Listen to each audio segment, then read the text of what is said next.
हनुमान् श्रीपदो वायुपुत्रो रुद्रो नघोजरः अमृत्यवीरवीरश्च ग्रामवासो जनाश्रयः धनदो निर्गुणः शूरो वीरो निधिपतिर्मुनिः पिङ्गाक्षो वरदो वाग्मी सीताशोकविनाशकः शिवः शर्वः परो व्यक्तो व्यक्ताव्यक्तो धराधरः पिङ्गकेशः पिङ्गरोमा श्रुतिगम्यः सनातनः अनादिर्भगवान् देवो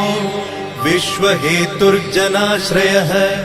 आरोग्यकर्ता विश्वेशो विश्वनाथो हरीश्वरः भर्गो रामो रामभक्तः कल्याणप्रकृतिस्थिरः विश्वम्भरो विश्वमूर्तिर्